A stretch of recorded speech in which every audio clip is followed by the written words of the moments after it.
Hello, আসসালামু আলাইকুম। আরো একবার স্বাগতম সবাইকে শাইন শিক্ষা পরিবারের অনলাইন ক্লাসে। প্রিয় শিক্ষার্থীরা, আমরা গত ক্লাসে শিখেছিলাম, গত ক্লাসের ধারাবাহিকতার আলোকে আমরা গত ক্লাসে শিখেছিলাম সেন্টেন্স কাকে বলে, কত প্রকার কি কি। তার পরবর্তীতে আমরা শিখলাম অ্যাসার্টিভ সেন্টেন্সের বর্ণনা, তারপরে ইন্টারোগেটিভ, এবং আজকে সেই ধারাবাহিকতার আলোকে আজকের আমাদের আলোচনা শুরু হবে হচ্ছে ইম্পারেটিভ সেন্টেন্স দ্বারা। তো প্রথমেই ইম্পারেটিভ সেন্টেন্স কাকে বলে সেটা জেনে নিই। যেই সেন্টেন্স দ্বারা আদেশ, উপদেশ, অনুরোধ, নিষেধ, অনুমতি ইত্যাদি প্রকাশ পায়, সেই সেন্টেন্সটাই হচ্ছে ইম্পারেটিভ সেন্টেন্স। যেই সেন্টেন্স দ্বারা আদেশ, উপদেশ, অনুরোধ, নিষেধ ইত্যাদি প্রকাশ পায়, সেই সেন্টেন্সটাকে বলা হয় হচ্ছে ইম্পারেটিভ সেন্টেন্স।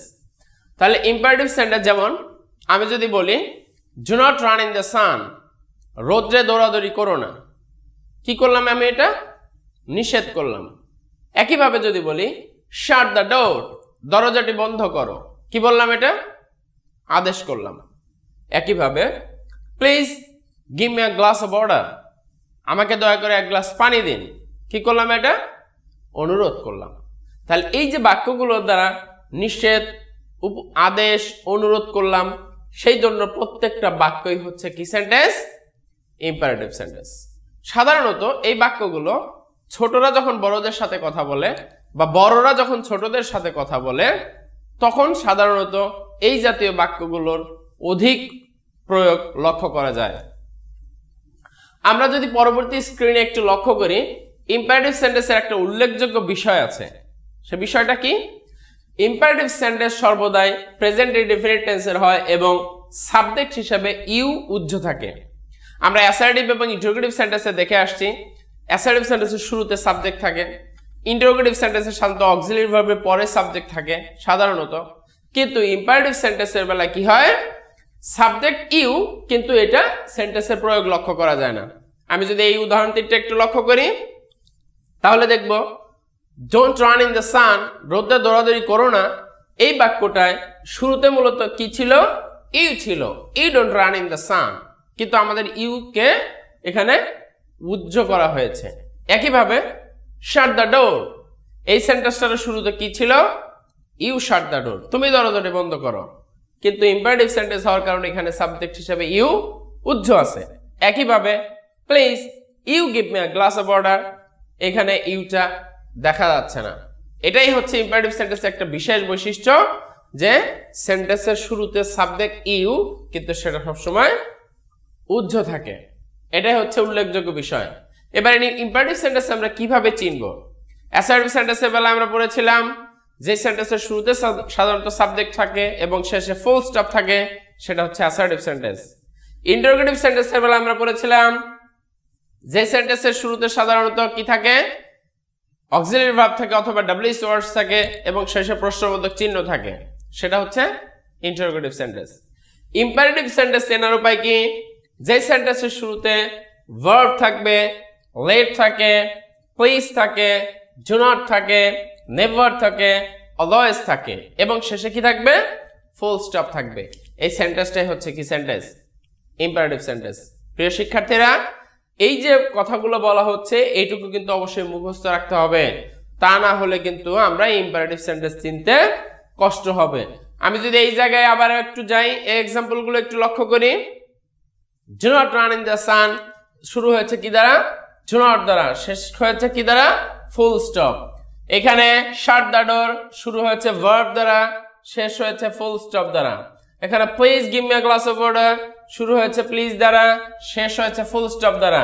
তাহলে যে সেন্টেন্সের শুরুতে ডু নট থাকে, ভার্ব থাকে, প্লিজ থাকে, ভার্ব, প্লিজ, ডু নট থাকলে এবং শেষে ফুল স্টপ থাকলে কি সেন্টেন্স? তারা সবাই ইম্পারেটিভ সেন্টেন্স। এইভাবে হচ্ছে আমাদের ইম্পারেটিভ সেন্টেন্স চিনতে হবে।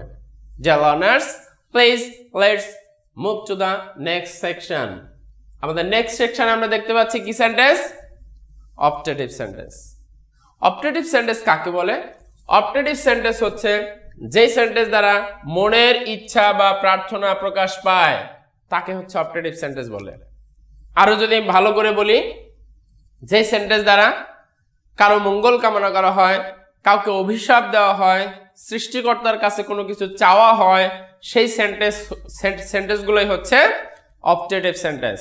যেমন মে আল্লাহ ব্লেস ইউ, আল্লাহ তোমার মঙ্গল করুক। এই যে সৃষ্টিকর্তার কাছে কিছু প্রার্থনা করলাম কারো মঙ্গল কামনার্থে অথবা কাউকে অভিশাপ দেওয়ার অর্থে, এই জাতীয় বাক্যগুলোই হচ্ছে অপটেটিভ সেন্টেন্স। কিভাবে চিনবো অপটেটিভ সেন্টেন্স? অপটেটিভ সেন্টেন্স চেনার উপায় হচ্ছে যে সেন্টেন্সের শুরুতে সাধারণত মে থাকবে অথবা লং থাকবে এবং শেষে অবশ্যই ফুল স্টপ থাকবে, তারাই হচ্ছে অপটেটিভ সেন্টেন্স। যেমন মে আল্লাহ ব্লেস ইউ, এই সেন্টেন্সটা শুরু হয়েছে মে দ্বারা, শেষ হয়েছে ফুল স্টপ দ্বারা। লং লিভ ইউ, তুমি দীর্ঘজীবী হও, শুরু হয়েছে লং দ্বারা, শেষ হয়েছে ফুল স্টপ দ্বারা। যে সেন্টেন্স শুরু হয় মে অথবা লং দ্বারা, শেষ হয় ফুল স্টপ দ্বারা, সেই সেন্টেন্সটাই হচ্ছে অপটেটিভ সেন্টেন্স। তো আশা করি অপটেটিভ সেন্টেন্স আমাদের চিনতে আর কোনো অসুবিধা হবে না। আমরা চলে যাচ্ছি এবারে এক্সক্লেমেটরি সেন্টেন্সে। এক্সক্লেমেটরি সেন্টেন্সের ব্যবহার কি বা সংজ্ঞাটা কি?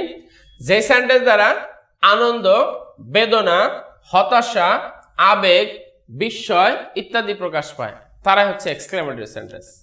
প্রিয় শিক্ষার্থী, আনন্দ, বেদনা, হতাশা, বিস্ময় সবই হচ্ছে মানুষের এক একটা আবেগ।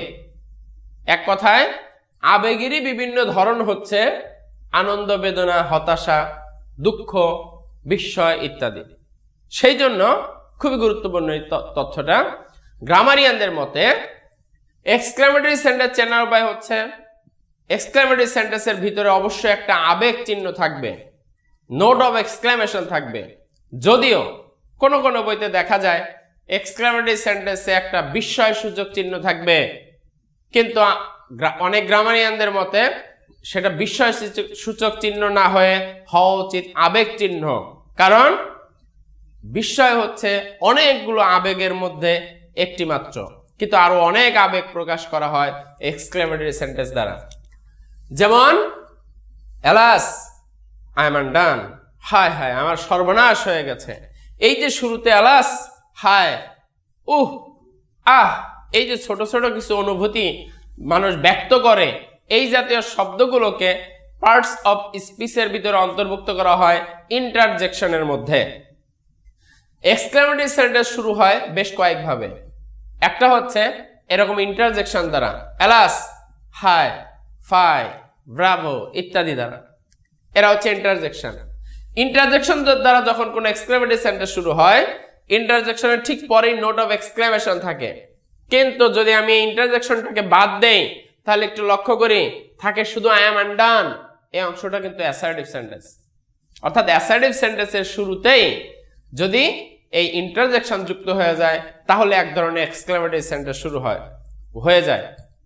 আবার আরো এক ধরনের প্যাটার্ন লক্ষ্য করা যায়, এক্সক্লেমেটরি সেন্টেন্স শুরু হয় অনেক সময় হোয়াট অথবা হাউ দ্বারা। হোয়াট অথবা হাউ দ্বারা, এই ক্ষেত্রে নোট অফ এক্সক্লেমেশনটা থাকে সেন্টেন্সের শেষে।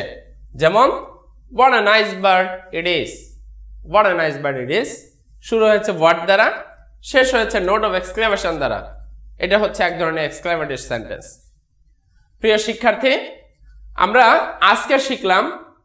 আজকের ক্লাসে আমরা শিখলাম ইম্পারেটিভ সেন্টেন্স কিভাবে চিনতে হয়, ইম্পারেটিভ সেন্টেন্সের সংজ্ঞা, ইম্পারেটিভ সেন্টেন্সের কাজ কি, এবং পরবর্তীতে জানলাম অপটেটিভ সেন্টেন্সের একইভাবে সংজ্ঞা, কাজ এবং ব্যবহার, এবং সর্বশেষ জানলাম এক্সক্লেমেটরি সেন্টেন্সের সংজ্ঞা, এক্সক্লেমেটরি সেন্টেন্স কিভাবে চিনব, এক্সক্লেমেটরি সেন্টেন্স কিভাবে শুরু করতে হয়।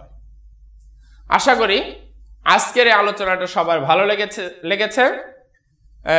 এই ক্লাসের ভিতরে যেই অংশটুকু তোমাদের বুঝতে অসুবিধা হয় অথবা আরো কোনো তথ্য জানতে চাইলে কমেন্ট বক্সে ইনবক্স করতে ভুলবে না। আর চ্যানেলটি সাবস্ক্রাইব করে রাখলে পরবর্তী ভিডিও খুব সহজেই পেতে তোমাদের সবার সুবিধা হবে। পরবর্তী ক্লাসে অন্য আরো একটি টপিক নিয়ে হাজির হয়ে যাব। সে পর্যন্ত সবাই ভালো থাকবে, সুস্থ থাকবে। আসসালামু আলাইকুম ওয়া রাহমাতুল্লাহি ওয়া বারাকাতুহু।